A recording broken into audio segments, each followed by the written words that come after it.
Hello, my friends.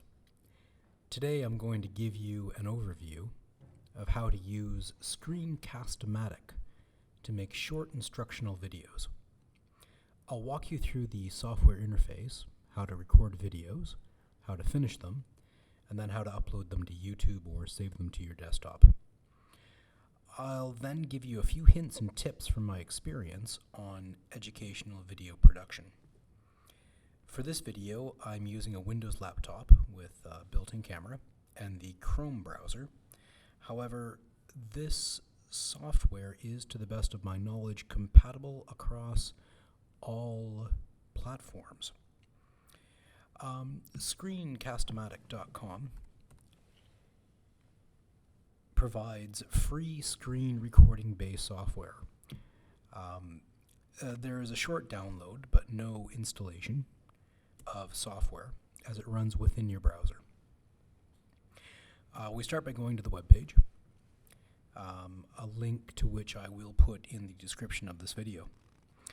In 2 clicks, you can launch the free browser. You can sign up. It is free, and there are some advantages to that, but it is not necessary. You can come right down to record for free and launch the free recorder.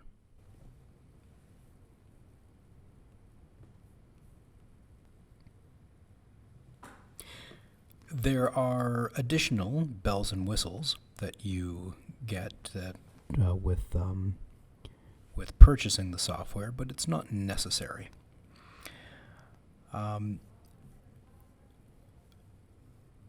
The recording interface should open up automatically, although you may get a pop-up at the top or bottom of your screen asking you to allow the software. And you're ready to begin.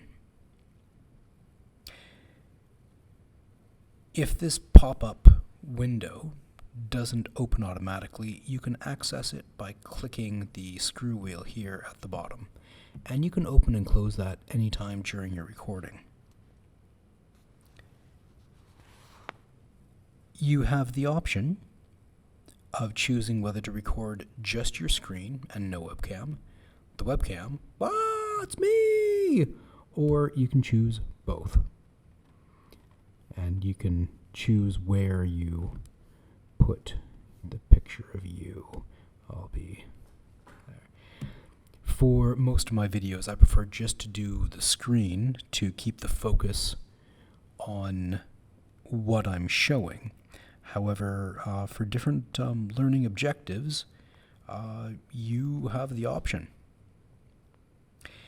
The free version gives you a maximum record time of 15 minutes, which I find is more than adequate for producing the core knowledge of any single lesson.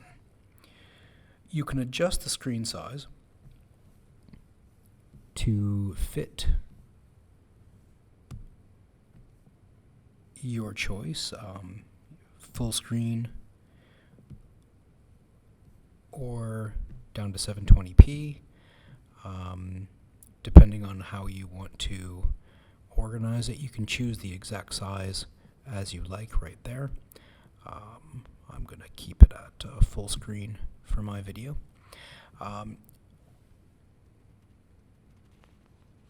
Before you record, it's very important to make sure that you have chosen your microphone and that the volume levels have been adjusted accordingly. You should play with this and test it a few times to make sure that you have the audio that you like. I'll give some more hints on this later on. Unfortunately, the free version only captures narration through your microphone and not audio played on your computer. To get that feature, you will have to pay. The rest of your preferences, hotkeys, and the such are in the preference section there. When you're ready to record, you just click record. Your countdown begins and you're off. When you're finished, if you need a break, you can click pause down here, and I know it's a bit difficult to see, but the recording button is down in the bottom corner. You can move this around wherever you prefer. It does pop back down there, but you can see that the pause button is there.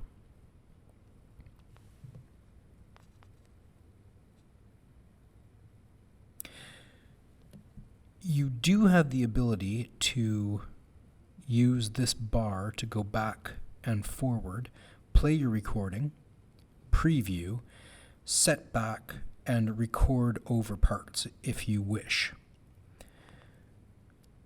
The fancy editing features are in the pay version, but this free version does allow you to quick edit on the fly, which is fairly useful. To save, when you're done, you simply click done. And you have the option of save upload or edit video. We're going to save upload. And you've got 4 choices: to save as a video file on your computer, to upload to your Screencastomatic account if you purchase one, to upload directly to YouTube, or to upload to Google Drive. Now, for those of you using Google Classroom, I would recommend using this and saving as a video file. It's always good to have a backup on your desktop. You may be tempted to upload to Google Drive, but you'll find that as you produce more videos, storage space will become an issue. Uploading to YouTube, you may not want to do that right away. Saving as a file, you have the option of renaming the file. Bump, it will give a default name of recording number blah blah blah. You can choose your folder of where you're going to store it, and you get the option of the cursor highlight. No cursor showing, or just cursor, or you can even change the cursor to I believe a circle. Captions is not an option, I think, with the free version. Oh, you can add captions if you want, I guess. That's fairly new. And then you click publish, and it will save to where you saved it, and it saves like that. And then browse the folder, find your video, and then proceed to upload it to where you need to upload it, and you're done. So how can this software help you in your day-to-day teaching? Well, there are a lot of benefits. For learners, your learners can rewatch the knowledge portion of a lesson as often as needed. They can review the material, and in the future, your review material is already created. So when it's time for exams or tests, you can refer them back to materials you've already made. Using a platform like YouTube allows access across devices, and it empowers your learners with mobile learning.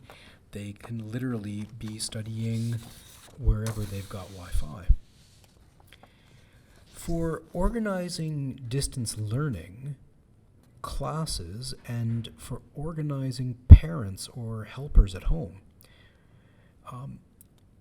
this software allows you to show people at home exactly where to find what you need them to find, or exactly how to do something. Whether it's accessing materials, signing up for a service, or uploading homework. And now you're showing people what to do instead of telling, which is infinitely more effective. Parents and carers can view your instructions on their mobiles. They can stop and start as often as they need, performing the tasks that you need them to do for the student on a laptop or a tablet.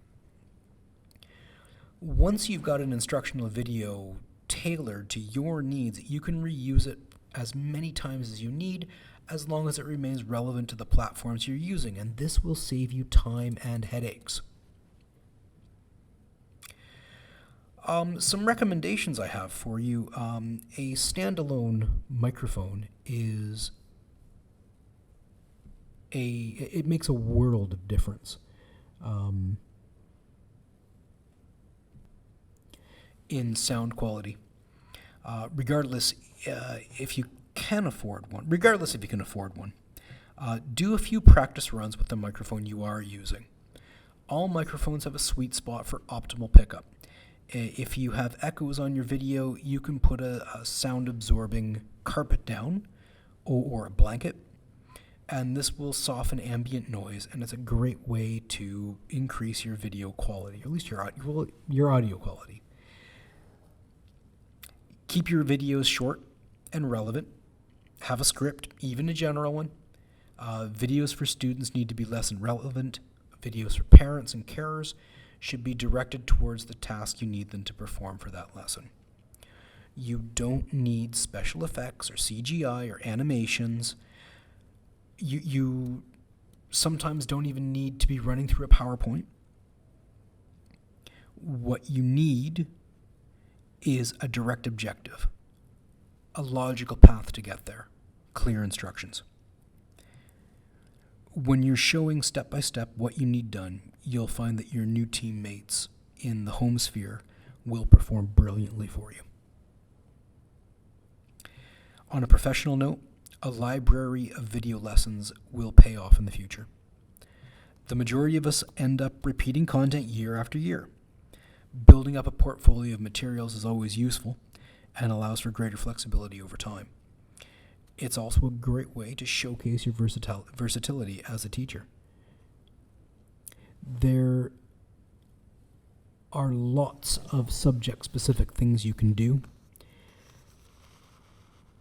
which if you have questions about, or if you want to workshop those, we can do that in the future. Something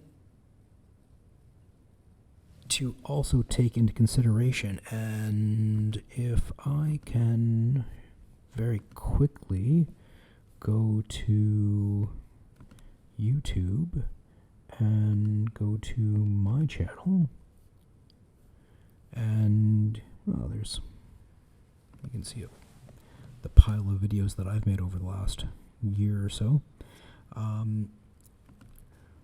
When you are sharing, if you're using Google Classroom, I believe you'll find that using the embed video feature and just copying this HTML, you should be able to embed your videos directly into Google Slides, but I will have to check that out in the future.